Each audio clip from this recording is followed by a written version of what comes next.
Eu admiro tanto as histórias das pessoas que começaram a aprender a navegar quando eram criança, seja fazendo aula de Optimist ou seja dando rolê no veleiro da família, mas admiro ainda mais caras que eu considero imortais, que não só cresceram a bordo, como hoje vivem de ser comandante de uns rolê nervoso, como é o caso do Wilhelm Schurman, que é comandante do veleiro Cat da família Schurman. Sabe o Mowgli, que sabe tudo da floresta? Então, ele é o Mowgli do mar. Mas e o resto de nós? Como é que entra num mundo que você não faz ideia de como funcione e galga o seu caminho para poder finalmente comandar um barco para fazer o rolê que você quiser no lugar do mundo que você quiser? Quando eu decidi começar a aprender a navegar, eu tinha 35 anos, quase nenhum dinheiro e não conhecia ninguém da vela. Hoje, aos 45, eu me orgulho de já ter comandado algumas navegações para a Antártica, mas o processo foi árduo, envolveu muita dedicação, muito batismo de fogo e muito cagaço.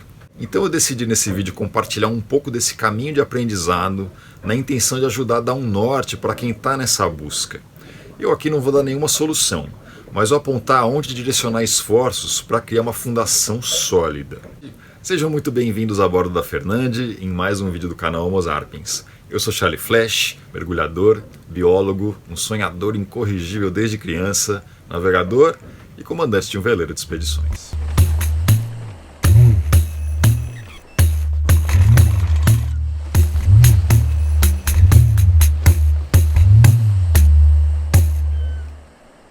A decisão de começar veio porque eu fui tomado por uma urgência súbita de fazer algo a respeito do sonho que eu tinha desde os 22 anos de idade de fazer uma volta ao mundo.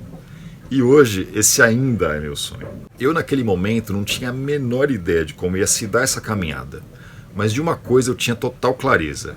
Eu queria e devia ser bom o bastante para enfrentar até os piores furacões. E desde a primeira frase que eu li no primeiro livro, desde a primeirinha prática que eu pude fazer a bordo de um veleirinho, eu tinha essa clareza absurda.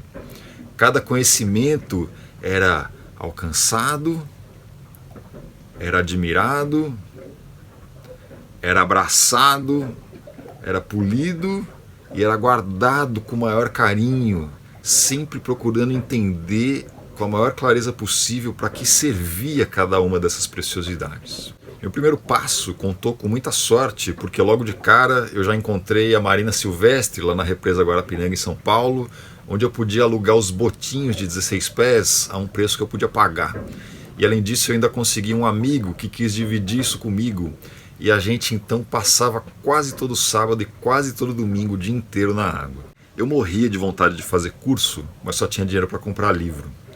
Eu, com o tempo e com minúcia, montei uma biblioteca de algumas dezenas de livros e li cada linha com o maior cuidado, com a maior atenção possível, sempre consciente de que cada minuto dedicado ao conhecimento teórico ou ao conhecimento prático me aproximaria mais um pouquinho do meu sonho. Na minha primeira tentativa de ir para a Antártica, que não deu certo, eu consegui trabalho a bordo de um veleiro inglês renomado, que até o Amir Klink elogiou. Na época, eu tinha 6 meses de Guarapiranga. No início, o capitão do veleiro foi super cordial comigo, mas depois de pouco tempo, ele começou a gritar comigo todos os dias. Eu não quero dizer que ele foi ríspido comigo, não. Ele literalmente gritava comigo todos os dias. Tinha hora que meu sangue fervia, mas o que me fazia ficar quieto e engolir seco era focar no aprendizado. Era filtrar só o que tinha de bom ali, porque aquele cara tinha muito conhecimento. Mas se não fosse isso, eu teria ido embora com certeza. Eu queria aprender, eu queria cavar meu pênalti para conseguir minha oportunidade de ir para a Antártica. E se tudo desse certo, um dia, quem sabe, ter um veleiro e ser o tal capitão que saberia enfrentar aquelas tais tempestades. Essa foi minha primeira oportunidade de navegar de verdade. E foi a partir dessa porta, desse veleiro, que eu entrei no mundo da vela.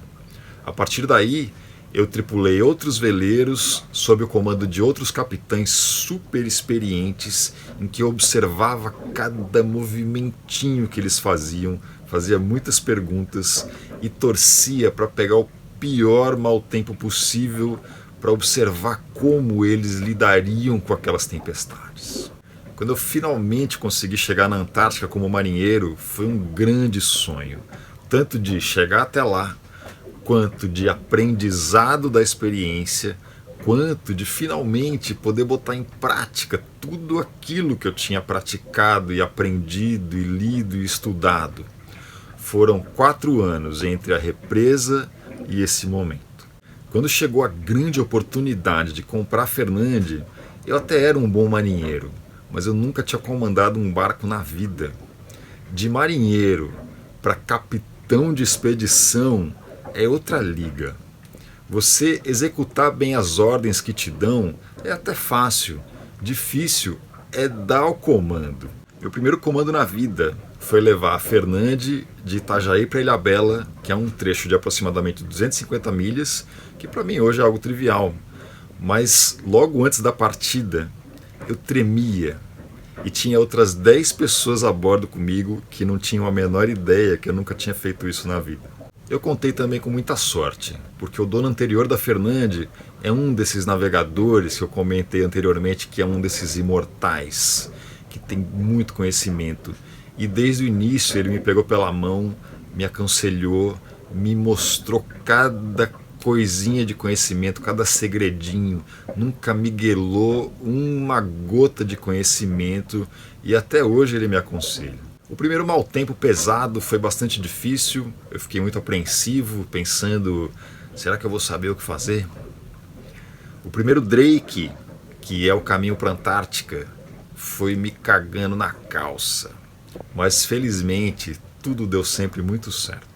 O que eu considero mais fundamental para o êxito dessa caminhada foi o meu conhecimento, que estava muito sólido, em parte por ter sido guiado por tantos capitães tão experientes, mas em outra parte que eu acho ainda mais importante foi o estudo teórico a que eu me dediquei tantas e tantas horas e tantos livros. Eu comparo isso com músicos que se dedicam ao estudo de escalas, arpejos e técnicas para quando chega a hora de tocar, os dedos estão soltinhos. E justamente o que eu vejo com muita frequência entre muita gente que está aí nessa caminhada de querer aprender a navegação é uma negligência incrível ao estudo teórico. Todo músico quer tocar, claro, é a parte mais legal, mas é muito raro um Romário que não treina, só vai pra balada, foge da concentração antes do jogo, define a partida e ainda ganha bola de ouro, filho da puta. Se você tá nessa caminhada de aprendizado e querendo se desenvolver na navegação, eu te pergunto, quantos nós você sabe fazer? Se eu te pedir para você amarrar um negócio no convés à prova de tempestade, você vai saber. E se você tem seu próprio barco, é você que troca o óleo do seu motor? Se der uma pane em alto mar, você vai saber resolver? Eu não quero dizer que tem que ter tanto conhecimento quanto um mecânico, mas eu acho que tem que saber como encontrar o conhecimento. Você tem que saber que você é capaz de, na hora que precisar, buscar e encontrar a solução e resolver o seu problema e sair da sua enrascada. Você sabe fazer as compras de comida? Sabe gerir a comida a bordo? Sabe cozinhar? Para mim, essa é uma das partes mais importantes do conhecimento de um comandante e é uma das partes mais negligenciadas. Para dar uma ideia, aqui no canal Homo Sapiens, que é prioritariamente sobre educação, tem 2 vídeos sobre cozinha e que estão entre os menos assistidos do canal. Você já leu relatos sobre tempestades e já leu livros especificamente que ensinam sobre como lidar com o barco em tempestade? Você está com o RIPEAN em dia, fresco na memória? Eu não canso de reforçar que RIPEAN não é algo que a gente estuda só para a prova de arraiz. É algo que a gente tem que rever anualmente, qualquer comandante, independente do grau de experiência. Para mim, algo que pegava muito no início era saber ajustar bem as velas e principalmente a hora certa de risar cada uma delas para elas poderem trabalhar bem em conjunto. Risar, para quem não sabe, é reduzir o tamanho das velas conforme o vento aumenta. E isso para mim ficou ainda mais difícil num barco como a Fernande, que tem 2 mastros e 5 velas. O Pascal, que é o ex-dono da Fernande, me esclareceu, para minha surpresa, que não existe uma hora pré-definida certa de risar as velas como se tivesse uma tabela. Igual quando a gente está dirigindo um carro, não existe a hora certa, a rotação certa de mudar de marcha. A gente tem que mudar de marcha quando o carro pede, por mais vago que isso pareça. E para risar as velas é exatamente a mesma coisa. A gente tem que, com o tempo, aprender o que é que o barco pede, com cada condição de mar diferente, com cada local diferente, temperatura do ar diferente, para entender a hora de risar. A pior tempestade que eu já peguei na vida foi justamente na região do Cabo Horn, e eu tinha naquele momento total clareza do que eu falo no vídeo do Cabo Horn, de permanecer fora da plataforma continental conforme o bicho pega. Isso veio fundamentalmente pelos meus estudos teóricos de oceanografia, meteorologia e, por incrível que pareça, até de mecânica de fluidos em 2 matérias que eu assisti na Engenharia Naval da USP na minha época de estudos de navegação. E acima de tudo, o que eu acho que separa toda a massa de gente que navega em nitidamente 2 grupos é a capacidade de fazer manutenção do barco para deixar ele sempre tinindo e, acima de tudo, resolver os problemas em alto mar conforme eles aparecem, saber encontrar essas soluções, saber fazer essas investigações e descobrir os problemas. E para quem quer trabalhar a bordo de barco, ser tripulante ou ser comandante em qualquer lugar do mundo, o que eu digo sempre é o seguinte: velejar todo mundo sabe. Raro é ver tripulante que sabe tratar um motor com carinho. E para isso, eu acho que de todos os trocentos livros que eu li, que eu tenho, o que eu não abro mão de jeito nenhum, facilmente, se tivesse que escolher, é esse livro aqui, o famoso Calder, Nigel Calder, que eu vivo falando nos grupos Faça Você Mesmo. Esse livro aqui tem tudo. Mentira, tem quase tudo. Só não tem motor de popa e velas as velas do veleiro. O resto, se tiver a bordo de barco e dá problema, está coberto no livro. Algumas partes em não tão bom detalhe, mas as 2 partes que são mais fundamentais, que é mecânica de motor a diesel, e a outra que é a mais anti-intuitiva possível, que é parte elétrica, estão explicadas com primazia. A parte elétrica, então, é de chorar de tão bem explicado e bem exemplificado e detalhado que o cara fez esse negócio. De vez em quando a gente vê nos grupos aí circular uma versão PDF desse livro e é fantástico. Mas é o seguinte, esse livro, ele vale o peso em ouro e custa só R$300 aproximadamente. Ele tem quase 800 páginas e esse cara aqui, ele não vai dar pau, não vai acabar a bateria, não vai falhar o computador, o celular, você pode manusear com a mão suja de graxa. Assim, isso aqui é leitura obrigatória e eu considero que a cópia física seja obrigatória. Isso daqui é para ler como livro de cabeceira, mano. Isso aqui é para pegar e ler parte elétrica, ler o bagulho, estudar capítulo. Não é só para ler na hora que dá problema, não. Isso aqui é para ter na cabeça, para ler e depois de 1 ano ou 2 ler de novo, e ler de novo, e ler de novo. Esse cara é foda, mano.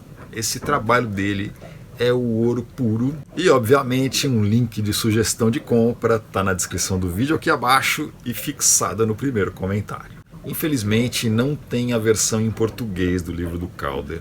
E aqui é mais um tópico que eu acho importante falar, que é o domínio da língua inglesa. Eu não digo domínio de uma língua estrangeira não, eu digo domínio do inglês especificamente. O inglês é a língua franca do momento. Já foi latim, já foi francês, talvez um dia seja chinês, mas hoje é inglês. Se você fala a sua língua em inglês e todos os países fizerem isso, todo mundo se comunica sem problema. E fora que a literatura inglesa, assim, tem tudo em altíssima qualidade. Como eu comento lá no vídeo de livros para iniciantes na navegação, a literatura em inglês ela é tão melhor do que a grande maioria do que a gente encontra em português, que se você não domina esse diabo dessa língua, é um mundo que se fecha para você. E algo que eu já falei outras vezes, mas eu quero reforçar, é que eu vejo os conhecimentos de Arraiz, Mestre e Capitão muito rarefeitos.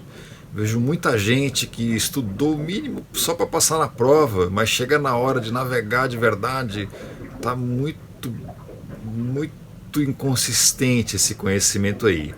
Muita gente interessada mais no papel do que no conhecimento de verdade.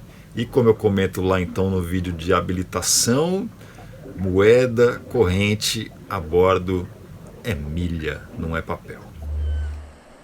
E se você gosta e vê relevância nos conteúdos aqui do canal Homo Sapiens e gostaria de fazer uma contribuição, a chave Pix do canal é pix@homosapiens.com. Muito obrigado por me acompanhar até aqui. Bons estudos, boas navegações, muita dedicação e até o próximo vídeo.